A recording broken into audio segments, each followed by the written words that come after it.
Senator Murphy, Senator Capito, Senator Shane. Thank you very much, Mr. Chairman. Thank you all for being here today and for your service. I wanted to spend my time trying to dig into the details of our Air Force One program. If the facts are as I understand it, this looks like one of the bigger wastes of money inside your budget, but it also presents some real ethical and moral problems, I think, for this committee. So, Mr. Secretary, if I can just sort of understand what's happening here, because obviously the facts have been changing pretty quickly over the last 5 months. We obviously have this very big $4 billion contract with Boeing, and they are building 2 planes to replace the current Air Force One. You testified in the House earlier that you believe those planes are on track to be ready by 2028. Is that still your estimate? What the hell is going on with Iran? And why isn't the media taking this seriously?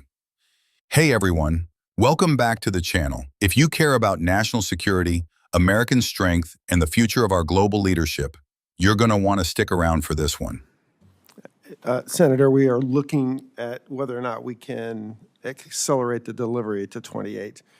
That was not where it originally was. We are looking to move that forward. And what's your understanding of the transfer of the Qatari jet? When Secretary Hegseth was before this committee, he said that the MOU had not been signed, but there's also been public reporting that we're in possession of the airplane. Senator, I can't speak to the details of where the MOU is in its process. I would say is the Department of Air Force's position to take possession of that airplane and execute the required modifications to allow it to act as an interim aircraft until we get the B-25s or the 25Bs. We're happy to discuss actually the details of that, but we'll have to do it at a higher classification. And I understand the details of these agreements are classified, but whether or not they exist, I do not think need to be classified. So do you have a contract yet for the retrofit of the Qatari plane? We have, I'm not sure if we actually have finally signed the contract, but we have discussed it with the contractor. We are in position, or we are in a position to execute that once we take possession of the aircraft. I don't know, General, if you know the actual state of the contract. We're positioned to start executing as soon as you take possession of the aircraft, though. You've testified that may be in the neighborhood of $400 million. That sounds just quite honestly wildly rosy to me. From what I understand from folks who do this kind of work, that could ultimately be a contract closer to $1 billion. But confirm what the number you think is, and when do you think the retrofit would be done? So this is my comment earlier, is that the specifics of those numbers, what those numbers mean, relate to the actual specific modifications and what we're doing with the aircraft, and that needs to be done at a higher classification. And what's the date you think that retrofit would be done? We expect it'll take us just short of a year. Just short of a year. So you don't have the contract yet. The work's going to take a year. That sounds like this plane is going to be ready sometime at the end of 2026, and then you've got the Boeing planes ready a year later. So we're going to spend somewhere between $400 million and $1 billion to get a bridge plane that only lasts 1 year or 1.5 years. So, Senator, we are positioned to deliver the aircraft a year after we take possession. Again, the 25B date is 28. Probably at the earliest, so it would be more than a year, Senator. And your understanding is that this plane, when the Boeings are ready, will go to President Trump's personal possession? I couldn't speak to that, Senator. Can you commit that they will not ultimately end up in President Trump's personal possession? So, Senator, I couldn't speak to that, and I'm fairly certain that's not in my authority. Well, but isn't that relevant to the committee? Isn't it relevant as to whether we want to spend $400 million to $1 billion?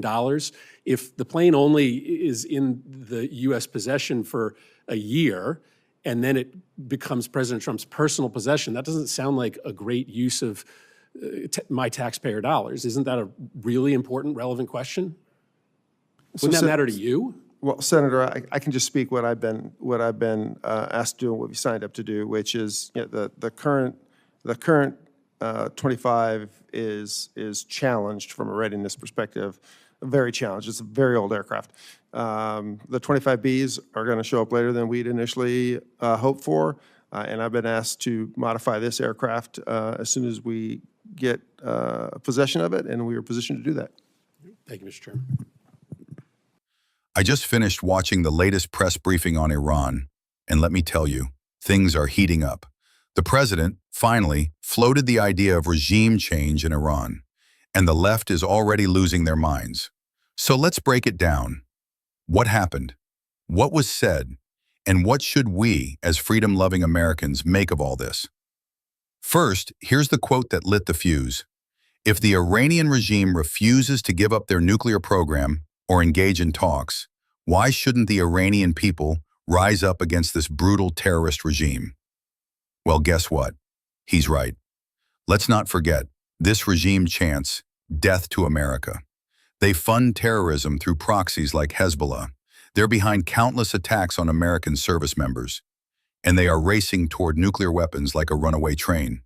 So when the president asks, why shouldn't the people rise up? That's not warmongering. That's moral clarity. That's leadership. That's America drawing a line in the sand and saying, enough is enough. Now the left, and I mean the radical, weak-kneed crowd in the media and in Congress, will call this dangerous.